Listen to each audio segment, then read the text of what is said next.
Tapos, dito kami sa Don Bosco. 1,742 kilometers. Layo ng biyahe namin. Pero mag-stop naman kami. Kaya halalay lang din kami. Tingnan namin na maging maayos yung biyahe namin. Holiday ngayon, kaya walang sasakyan. Kaya nga. It's 4:45 a.m. Yung first stop namin siguro after 4 hours. Kaya ayun. Mga cabs, gano'ng kalayo yan? 29 hours pag straight, pero siguro kukunin namin ng 3 days. Kita niyo naman, walang sasakyan sa kalsada ngayon. Kaya maganda yung oras ng biyahe namin. Sakto, holiday. Halos lahat nasa Okay, balitaan namin kayo mga cabs mamaya ulit. Okay. Yan mo. Hello mga cabs. Dumaan muna kami na on route. Siguro mga 100 kilometers from sa bahay namin. Ngayon, kami, 2,558 na lang. More than 100 kilometers na nga. Yan, ito, dire-diretso uling biyahe. Siguro ang stop namin, baka Sudbury na. So, less 300 kilometers yun. 2.5 hours. Yan, nakita nyo naman ang itsura ng Barrie. Barrie to Barrie.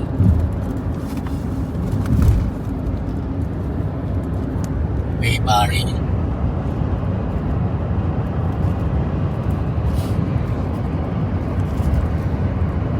This route avoids road closures on US 2 West. You are on the fastest route. You will arrive at 9:04 a.m. Ay, ko yung biyahe namin. Pero okay lang.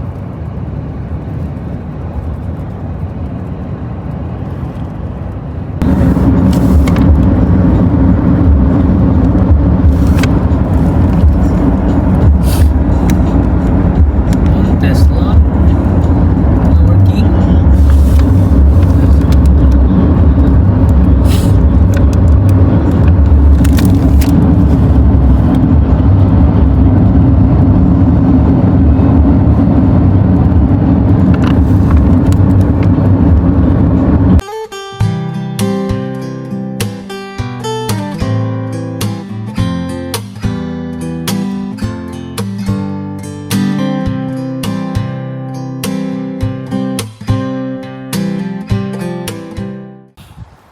Hello mga cabs. Ang oras na ba? Magtutuok, 1:35. Dito kami sa Quezon ulit. Blind River to. Blind River, ayun Doon ko kung nakikita nyo, doon sa dulo. May nakikita. May nakaharang na poste. Blind River yung yung lugar. Tawag sa lugar. Pahinga muna uli. Malayo-layo pa. Siguro mga ilang oras na lang naman ang magpapahinga na kami. Siguro mga 1 hour na lang magpapahinga na kami. Sa atin ang likod ko mga kabs. At ang likod ko parang mababali na yung likod ko. Lahat ng kasalubong namin puro pick up. Puro may mga hatak-hatak. Kami hindi naman wala kaming hatak-hatak pero punong-puno yung likod ng sasakyan namin. Yan. Malamig dito? Ba yung lamig dito ngayon? O malamig na talaga? Hindi ko lang sure pero yun nga, another how many hours pa? 1 hour siguro. Yan. Isang oras pa.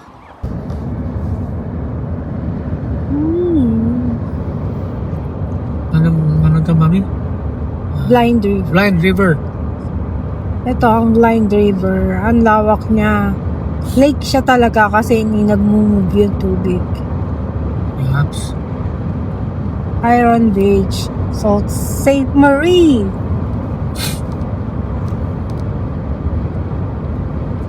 Medyo develop na tong lugar na to. Kasi marami ng kahit pa paano establishment. May mga bangko. Tapos may Basta, ano mo naman pag kahit pa paano, although liblib na lugar, basta marami na siyang tulad doon. Malalaking establishment. It means na marami na rin nakatira dito, marami nang naninirahan. So, hindi nga namin alam, mamaya po pwede pala dito. Wala lang nakakalam sa amin. Wala rin nakakalam sa inyo, di ba? Para bang pwede nga lang doon sa Blind River, meron doon ganyan, bla bla bla. Paano natin malalaman? Wala pa tayong kilala. Wala mo tanong yung sunod lahat. Wala. Yun lang ang mo. Purpose mo, di ba?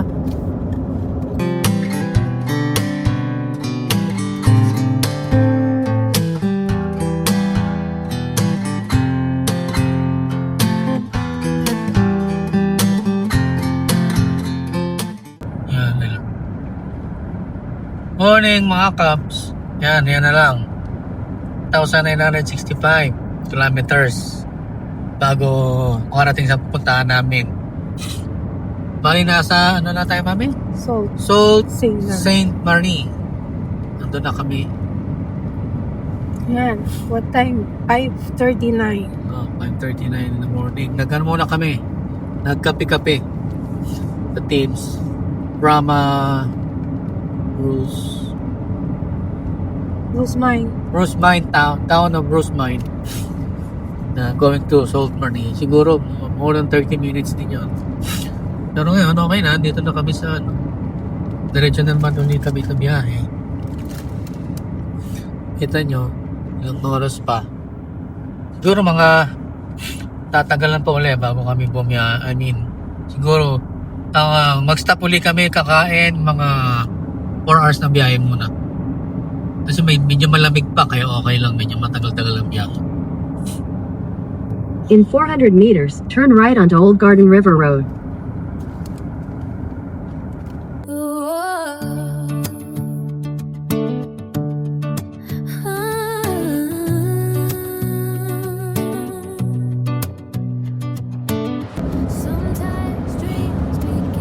Talagang sila nag-giveaway para magkaroon ng daan dito. Medyo pataas nga lang kasi bundok na to. Medyo sa tenga. Para ka nasa aeroplano. Yan, wow, ganda. Sabi nga naman, para sa talagang parang yan mga Caps. Kita nyo naman, ganda naman.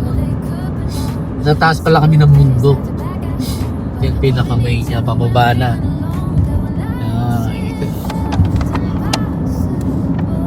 Pag na. Ano yung ulap yata yan? Pag. The cloud. Pag pero clouds. Pag. Parang clouds yan. Pag.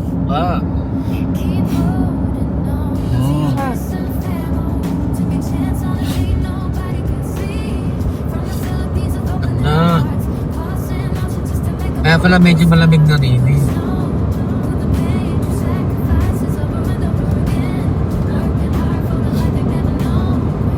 Ayan, Nakabukas ba yung ano? Yap, saan mo? Inyo, mga Caps, may tunnel. Bridge lang yun. Parang tunnel yun. Parang papasok kami sa tunnel, tatagos kami sa bundok. Hindi kaya yung mag-asos yun eh.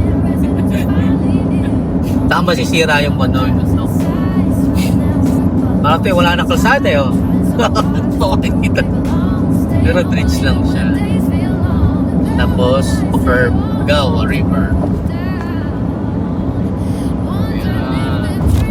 Yan nga, akala ko Ganda ng araw.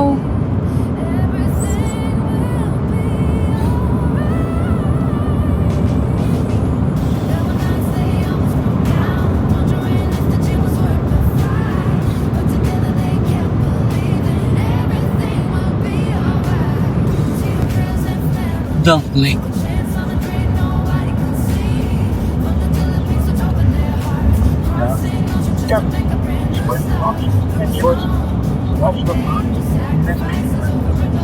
contributions.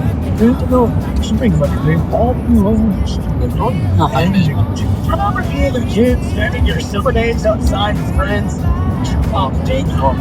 Ewan ko, nakikita sa camera kung pababa yung dinadaanan ko. Hindi. Hindi ko sure. Yung Hindi, pantay lang. Yung pantay. parang diretso lang. Kasi kanina yung sa clouds. Yung sa sa fog, hindi nyo masyado nakita yun. Dito, pahon, pababa, pahon, pababa. Left my home with a dream in my hands. Didn't know where this road would end. I came from the islands where the warm winds blow. Mama said, be strong, don't let your fire go. Pack my bag. So, madadaan. Doon kami dadaan eh. Kahit siguro hindi mo, I mean, Wayne, gusto pumunta ron. Doon at doon ka dadaan eh. Kasi nasa ano siya. Nasa gilid siya ng Trans-Canada Highway. West. Kaya yun, dadaanan din natin siya. Yun, kaya makikita nyo siya. Yan. Canada. Siguro, Canada.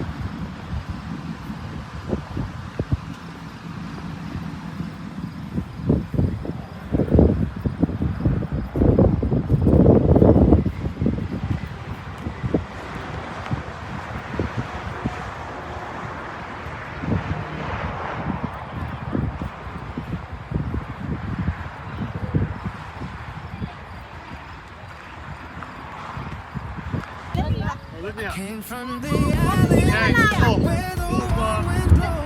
Mama said, be strong, don't let your fire go. Pack my bag. Naman, tulog kami sa Bumite. Monitor ko. Ganda ng ganda. Place.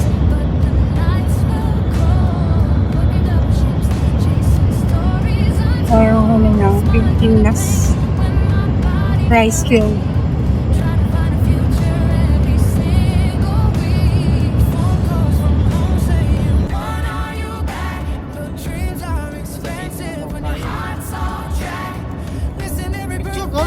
Christmas on my own, trying to build a life so Yeah, far what do we do? I watched Mexico actually, but I'm upset about it. So there was a new episode this week of Only Murders in the Building. It's pronounced, yeah, it's great. And I've been watching my girlfriend noting that obviously, Hindi na pwedeng mapil dito mga kaps. Malalay lang. Kasi konting pagkakamali mo talagang mag-ano ka. Mag-flip ka. Kasi mababa siya eh. Lalayan mo na lang. Na kung naka-cruise ka. Minsan kailangan mong lumayo para mahanap ang bukas.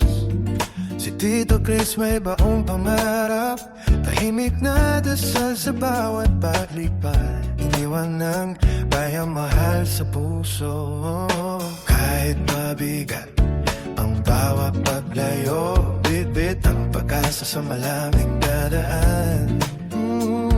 Kasama ang pamilya sa bagong tahanan, mga matang puno ng kaba at tanong. Merong puso'y matatak, di atras ngayon. Sa lungsod ng maingay, gabi walang pahinga. Dalawang trabaho para sa pamilya, pagod man ang katawan, sugat man ang damdamin. Pangarap pa rin ang dahilan ng pag-isip. May mga gabing luha ang kasama, habang tanong ay walang kasagutan. Pero may tinig sa puso na nagsasabi, konti pa, malapit na. Tito Chris and family, lumalaban kahit mahirap ang bawat sandali. Mula Pilipinas hanggang sa malamig na gabi, bit-bit ang pangarap na di kayang pigilin. Sa bawat sakripisyo at luhang bihil, may pag-asang unti-unti gigising. At parang araw masasabi rin ang Canada, tahanan na namin. Diwa ng ilaw ng syudad sa gabi. Lumipat sa bayang tahimik ang ngiti. Maliit man ang lugar, kakaiba man ang mundo. Natuto pa rin umangon at tumayo. Lumagaw lang sa bayang tahimik, pero doon nila natuto ng manamit. Sa bawat kaban ang hinihintay na tawa, sa pangarap na pialang unti-unti. Lumalapit mga foreign, wag ka na tahimik. Lumuluwag umingitik kahit hirap ang dala. Malayo man sa tahanang minahal, patuloy pa rin lumalaban araw-araw. Kapag gusto nang sumuko ng puso, kapag ba ang sobrang bigat na ng mundo, magkahawak kamay niyang sinasabi, kaya ba? Lalaban pa rin. Lito, Chris and family, lumalaban kahit mahirap ang bawat sandali. Lula, Pilipinas hanggang sa malamig na gabi. Bit-bit ang pangarap na di kayang pigilin sa bawat sakripisyo at luhang lihim. May pag-asang unti-unting tigising, at parang araw nasasabi rin ang Canada. Hana lang, bawat paalam ay may dahilan, bawat pagod may katutubuhan. Di man naging madali ang laban, may liwanag sa dulo ng daan. At kapag dumating ang araw na iyon, wala nang takot, wala nang panangbaw. Paglingon sa likod na may ngiti,